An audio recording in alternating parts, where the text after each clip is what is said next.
ایک آج کی انتہائی اہم اور بڑی خبر یہ ہے، اچھی خبر ہے، وزیر اعظم شہباز شریف کی جو کوششیں تھیں، مستقل کوششیں تھیں، وہ رنگ لے آئی ہیں اور نتیجہ یہ ہے کہ آئی ایم ایف اور پاکستان حتمی ڈیل کے قریب پہنچ چکے ہیں۔ 30 جون سے پہلے اس معاملے کو حکومت نے، وزیر اعظم نے، ان کی ٹیم نے سنبھال لیا ہے۔ بالکل، اور جلد باضابطہ طور پہ اعلان بھی متوقع ہے۔ نئے جائزے اور قرض پروگرام بحالی کی راہ میں اب تمام رکاوٹیں دور ہو گئی ہیں۔ شہباز شریف کی پیرس میں M D I M F سے مسلسل رابطوں اور ملاقاتوں کے باعث یہ بریک تھرو ہوا ہے۔ وزارت خزانہ اور آئی ایم ایف ٹیم کے 3 دن مذاکرات ہوتے رہے اور جمعے اور ہفتے کی درمیانی شب تو بات چیت اور نئے ڈرافٹ کی تیاری کا عمل بھی جاری رہا ہے۔ آج صبح نئے ڈرافٹ کو حتمی شکل دے دی گئی ہے، تو وزیر اعظم کی جانب سے جو تمام تر کوششیں تھیں وہ رنگ لے آئی ہیں اور انہوں نے جو محنت کی تھی، اور وہ یہ قوم سے بھی اپیل کر رہے تھے کہ دعا کیجیے۔ اس سلسلے میں پیشگی اقدامات بھی حکومت نے کیے، جو بجٹ پیش کیا اس میں بھی یہ کوشش کی گئی کہ جو معاملات ہیں انہیں سنبھالا جائے، جیسے کہ پیٹرولیم لیوی ہے، دیگر معاملات ہیں۔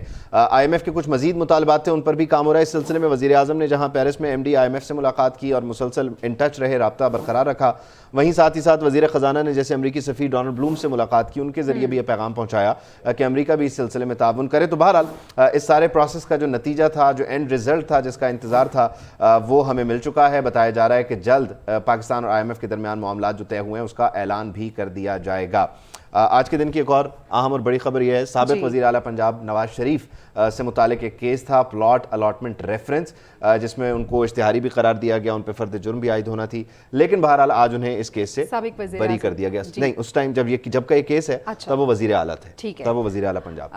لاہور کی احتساب عدالت نے پلاٹ الاٹمنٹ ریفرنس میں سابق وزیر اعظم نواز شریف کو بری کر دیا ہے۔ احتساب عدالت نے پلاٹ الاٹمنٹ ریفرنس میں سابق وزیر اعظم نواز شریف کو اب باقاعدہ طور پر بری کیا ہے۔ احتساب عدالت کے جج راؤ عبدالجبار نے دلائل سننے کے بعد یہ فیصلہ سنایا ہے اور پلاٹ الاٹمنٹ ریفرنس میں سابق وزیر اعظم نواز شریف کو بری کیا گیا ہے۔ نواز شریف کے وکیل نے یہ کہا ہے کہ نیب نے بدنیتی کی بنیاد پر یہ ریفرنس بنایا تھا، سابق وزیر اعظم کا پلاٹس کی الاٹمنٹ میں کوئی کردار نہیں، نئے قانون کے تحت یہ کیس نہیں بن سکتا۔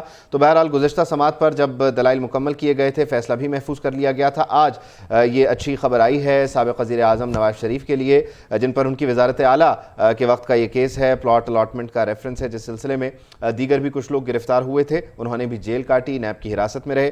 بہرحال آج اس کیس میں سابق وزیر اعظم یا سابق وزیر اعلیٰ پنجاب جو ہیں وہ بری ہو گئے ہیں۔ لاہور کی اسپیشل سینٹرل کورٹ کی اگر ہم بات کریں تو وفاقی تحقیقاتی ادارے ایف آئی اے کے منی لانڈرنگ کیس میں تحریک انصاف کے صدر اور سابق وزیر اعلیٰ پنجاب چودھری پرویز الہی کی بھی آج ضمانت منظور ہوئی ہے۔ یہ ان کے لیے اچھی خبر ہے۔ بالکل، عدالت نے 10,000 روپے کے مچلکوں کے عوض پرویز الہی کی ضمانت کو باقاعدہ طور پہ منظور کیا ہے۔ پرویز الہی نے درخواست ضمانت بعد از گرفتاری وکیل کی وساطت سے دائر کی تھی، اور خیال رہے کہ 21 جون کو پنجاب اسمبلی میں غیر قانونی بھرتیوں کے کیس میں اینٹی کرپشن کی عدالت سے ضمانت۔ اچھا، اس وقت ایک تازہ ترین خبر یہ آ رہی ہے کہ یہ تو ضمانت ہو گئی، لیکن ان کی گرفتاری کی ایک مرتبہ پھر کوششیں کی جا رہی ہیں اور ان کی گرفتاری کا ایک بار پھر امکان ظاہر کیا جا رہا ہے۔ ذرائع یہ بتا رہے ہیں کہ سابق وزیر اعلیٰ پنجاب چودھری پرویز الہی جو ہی رہائی پائیں گے تو فوری طور پر انہیں کسی اور مقدمے میں، کیونکہ ان پر ایک کے بعد ایک مقدمہ درج ہوا ہے، مختلف نوعیت کے معاملات ہیں، پنجاب اسمبلی میں غیر قانونی بھرتیوں کا معاملہ ہے، اس کے علاوہ منڈی بہاؤالدین اور گجرات کو لے کر بھی جو کرپشن کے چارجز ہیں وہ بھی آن ریکارڈ موجود ہیں۔ اس کے علاوہ جو دیگر کیسز ہیں اس میں ان کی گرفتاری مطلوب ہے۔ تو اب جب ایک مرتبہ وہ رہا ہوں گے تو اس کے بعد ان کی گرفتاری کا ایک مرتبہ پھر پلان بنا لیا گیا ہے۔ تو سابق وزیر اعلیٰ پنجاب چودھری پرویز الہی ایک کیس میں ضمانت پا چکے ہیں، لیکن اگلے کس کیس میں ان کی گرفتاری ہونے جا رہی ہے یہ کہنا قبل از وقت ہے، لیکن یہ خبر ہے کہ گرفتاری ہوگی، کیونکہ یہ جو آپ ویژولز دیکھ رہے ہیں یہ اس ٹیم کے ہیں جو وہاں پہنچ چکی ہے کہ یہ جیسی باہر آئیں تو پھر انہیں ہم اپنے ساتھ لے نے منی لانڈرنگ کے مقدمے میں ان کی ضمانت منظور کی ہے، جس پہ انہیں رہائی ملی ہے، لیکن یہ بتایا جا رہا ہے کہ ایک بار پھر ان کی گرفتاری متوقع ہے۔ ایس پی سول لائنز اور پولیس کی بھاری نفری جناب کیمپ جیل پہنچ گئی، جس طرح سے عبید آپ بھی بتا رہے تھے کہ نفری پہنچ گئی ہے۔ اب دیکھنا یہ ہے کہ گرفتاری ہوتی ہے یا نہیں ہوتی، اگر ہوتی ہے تو کس کیس میں اب ان کی گرفتاری ہوتی ہے، کیونکہ پولیس کی بختر بند گاڑی بھی کیمپ جیل پہنچا دی گئی ہے۔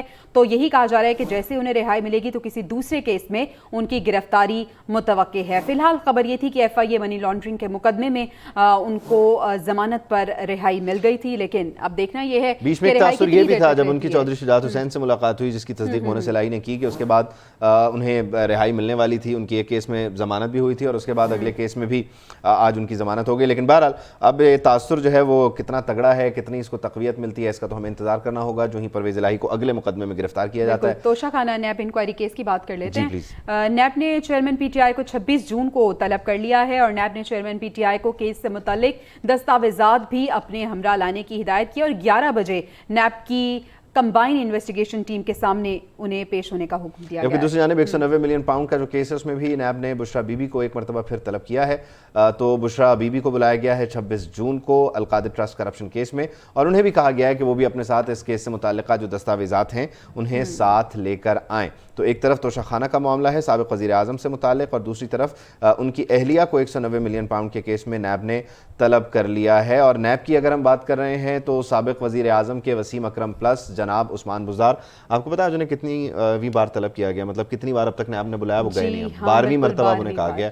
میرے خیال میں وہ ایسے کسی پسماندہ علاقے میں چلے گئے جہاں سے ان کا آنا ممکن نہیں ہو پا رہا. بیچ میں ان کو کورونا بھی ہو گیا تھا جب انہیں نیب نے بلایا, مختلف بیماریاں, ہیلے بہانے, نیب بھی لیکن پیچھے نہیں ہٹ رہی. 12ویں بار انہیں بلایا. کیوں بلایا جویریہ, آپ بتائیں کیوں بلایا؟ سابق وزیر اعلیٰ پنجاب ہیں جناب عثمان احمد خان بزدار, سردار عثمان احمد خان بزدار, اور حکام یہ کہتے ہیں کہ انہیں آمدن سے زائد اثاثہ بنانے کے الزام میں طلب کیا گیا ہے, اور 4 جولائی کو انہیں صبح 11 بجے تمام ریکارڈ سمیت پیش ہونے کی ہدایت کی گئی ہے. وہ اس بار بھی آتے ہیں یا نہیں آتے, یہ ایک سوال ہی رہے گا. اچھا, انٹرسٹنگ چیز یہ ہے کہ تمام تر جو ریکارڈ ہے اس کے ساتھ انہیں بلایا گیا ہے. اب دیکھنا یہ ہے کہ شاید ریکارڈ نہیں ان کے پاس اکٹھا ہو پا رہا, یا وہ پیپرز نہیں. آپ یہ کہنا چاہ رہی ہیں کہ جو ریکارڈ ہے وہ کوئی اپنے ساتھ باہر نہ لے گیا ہو سکتا ہے کیونکہ ان کے قریبی لوگ تو یہ کہتے ہیں نا کہ حکومت تو کوئی اور چلا رہا, تو شاید ریکارڈ بھی اسی کے پاس. 12ویں بار انہیں طلب کیا گیا ہے. دیکھنا یہ ہے کہ اب وہ اس بار طلب ہوتے ہیں یا نہیں ہوتے. تو 4 جولائی کو صبح 11 بجے تمام ریکارڈ سمیت پیش ہونے کی ہدایت کر دی گئی ہے. ایک اور تازہ ترین خبر آپ کے ساتھ شیئر کرتے ہیں. سابق وزیر خزانہ مفتاح اسماعیل جنرل سیکرٹری نون لیگ سندھ کے عہدے سے مستعفی ہو گئے ہیں, اور انہوں نے اپنا استعفیٰ مرکزی سیکرٹری جنرل نون لیگ احسن اقبال کو بھجوا دیا ہے. مفتاح اسماعیل نون لیگ کی تمام کمیٹی سے بھی مستعفی ہوئے ہیں. استعفے کے متن میں انہوں نے یہ لکھا ہے کہ نواز شریف اور شہباز شریف کی سپورٹ پر شکر گزار رہوں گا. اب وہ انتخابی سیاست میں متحرک نہیں رہے. دلی خواہش ہے کہ پاکستان میں سماجی انصاف ہو. تو مفتاح اسماعیل جنہیں اس عہدے سے ہٹا بھی دیا گیا تھا, انہوں نے خود بھی اب ایک گریسفل ایگزٹ لیا اور استعفیٰ دے دیا. جی بالکل, مفتاح اسماعیل جنرل سیکرٹری نون لیگ سندھ کے عہدے سے مستعفی ہو گئے ہیں, اور ساتھ ہی ساتھ انہوں نے نون لیگ کی تمام کمیٹیوں سے بھی مستعفی ہونے کا اعلان کیا ہے. اپنے استعفے کے متن میں انہوں نے کیا لکھا ہے جان لیتے ہیں. آفتاب مغیری ہمارے ساتھ موجود ہیں. آفتاب مغیری ہمیں جوائن کریں گے, لیکن بہرحال جو صورتحال ہے اس پہ ہم بات کر رہے ہیں.